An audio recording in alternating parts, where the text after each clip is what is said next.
नमस्कार दोस्तों, एक किताब है जिसका नाम है भूत प्रेत घटनाएं, विश्व प्रसिद्ध भूत प्रेत घटनाएं। इस किताब में लगभग 30 से 32 ऐसी घटनाएं लिखी है जो वर्ल्ड फेमस है, और इसी किताब में से एक घटना मैं आज आपके साथ शेयर करने वाला हूँ। इस घटना का टाइटल है इस किताब में अभिशापित प्रेत आत्मा।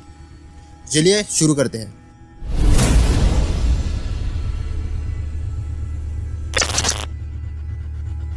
दोस्तों, इंग्लैंड का बोसवर्थ हॉल 3 चीज़ों की वजह से काफ़ी फेमस है।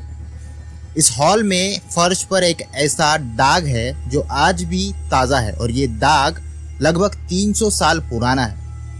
इस हॉल में 108 साल पुरानी एक महिला की आत्मा आज भी भटक रही है, और वो बहुत लोगों को सीढ़ियों पर भी दिखाई दी है। और तो और इस हॉल में ऐसे अनजान भूत भी रहते हैं जिनके बारे में किसी को पता तो नहीं। इस हॉल में जब मेहमान आते हैं, जब वो सोए रहते हैं, तो ये भूत कभी कभी उन मेहमानों को उठाकर नीचे ज़मीन पर भी पटक देते हैं। तो सन 1650 में ब्रिटेन के सम्राट किंग चार्ल्स I की हत्या करने के लिए क्रोम्वेल ने वहाँ पर इसी बोसवर्थ हॉल में उसके सपोर्टर्स, उसकी सेना की टुकड़ियाँ भेजी थी किंग को मारने के लिए। और यहाँ पर जब वो सेना घुसी इस हॉल में, तो सब अफरा तफरी हो गई, सब लोग इधर से उधर भागने लगे। और इसी बीच क्या हुआ कि वहाँ पर एक पंडित थे, पादरी थे, प्रीस्ट थे। इस प्रीस्ट के हाथों में, कहते हैं इस किताब के अनुसार, उनके हाथों में एक वाइन का प्याला था जो नीचे गिर गया, और ये दाग उसी वाइन का है ऐसा कहा जाता है। और तो यहाँ पर दूसरी घटना भी एक बताई गई है। उनके मुताबिक, उस घटना के मुताबिक, जब इस हॉल में भगदड़ मची तो उसी दौरान इस प्रीस्ट को धक्का लगा, और जो क्रोम्वेल था उसके जो सिपाही थे उसने इस प्रीस्ट की हत्या कर दी, और उसका जो खून फर्श पर इधर उधर गिरा हुआ था, वो खून आज तक ताज़ा उस फर्श पर बना हुआ है। मतलब उस खून का निशान आज भी उस फर्श पर बना हुआ है। उस प्रीस्ट की याद को लेकर, इस घटना को लेकर वो दाग आज भी उस फर्श पर जैसा का तैसा बना हुआ है।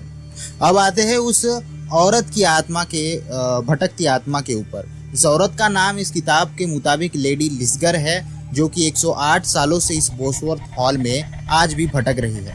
आज भी मतलब ये किताब बहुत पुरानी है, अभी भटक रही है क्या मुझे नहीं पता, लेकिन ये किताब के हिसाब से उस लेडी की आत्मा, उस औरत की आत्मा आज भी इस हॉल में भटक रही है। तो ये कहानी जाती है इस औरत के नौकरानी से रिलेटेड जाती है, क्योंकि जब इस औरत के घर काम करने वाली नौकरानी की जब अंतिम समय आया था, जब वो मौत के मुंह में थी, तो उसकी इच्छा थी कि उसके अंतिम समय में कोई पंडित या प्रीस्ट उसके घर में आए, और वैसा हुआ। लेकिन उसके मर्जी के खिलाफ जाकर इस लेडी ने उस पंडित को कुछ भी अपशब्द बोल के वहाँ से भगा दिया, जिसके वजह से जो उनकी नौकरानी थी उसे बहुत गुस्सा आया, और उसने श्राप दे दिया इस लेडी लिस्गर को कि इस धरती के आखिरी दिन तक तुम्हारी आत्मा, मरने के बाद तुम्हारी आत्मा इस धरती के आखिरी दिन तक इसी हॉल में भटकती रहेंगी। और कहा जाता है तब से उसकी आत्मा आज भी इस हॉल में भटक रही है।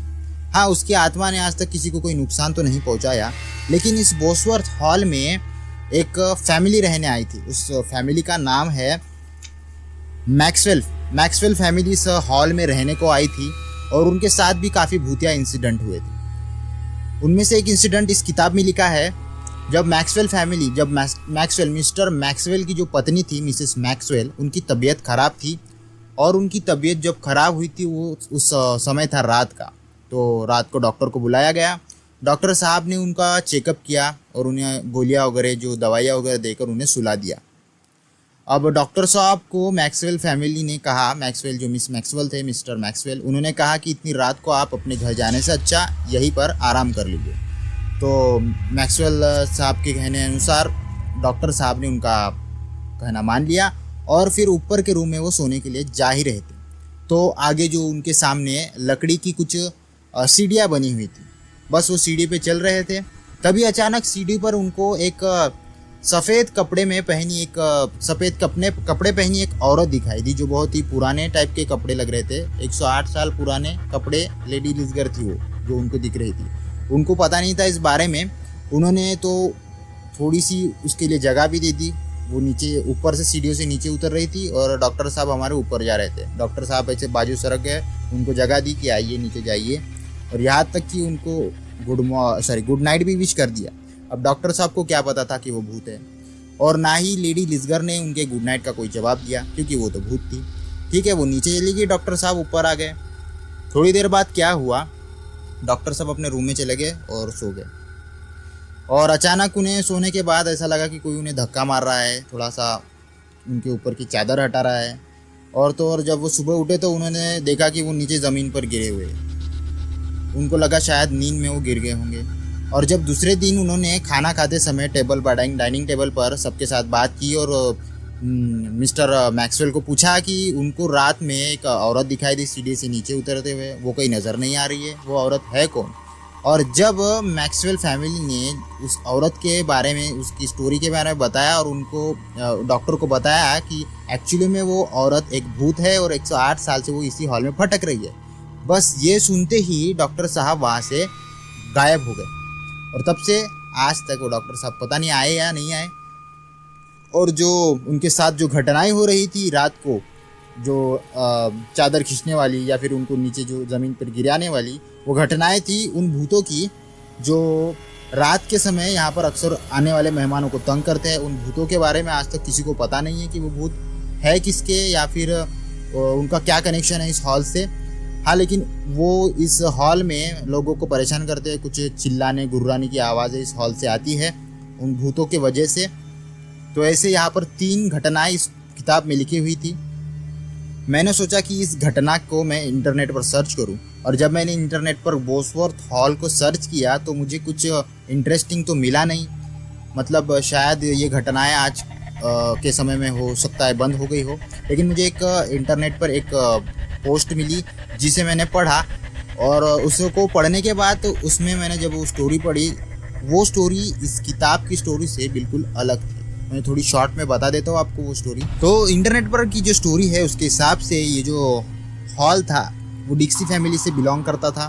डिक्सी फैमिली के जो बड़े मेंबर थे, मतलब जो इस हॉल के मालिक थे, उनकी एक बेटी थी, छोटी बेटी थी, जिसका चक्कर इस कहानी के हिसाब से उस हॉल में काम करने वाले एक माली के साथ था, गार्डनर के साथ, जो फूलों पौधों की देखभाल करता है उसके साथ था। और इसका पता उसके पिता को चल गया था, जिसकी वजह से उन्हें बहुत ही गुस्सा आ गया था।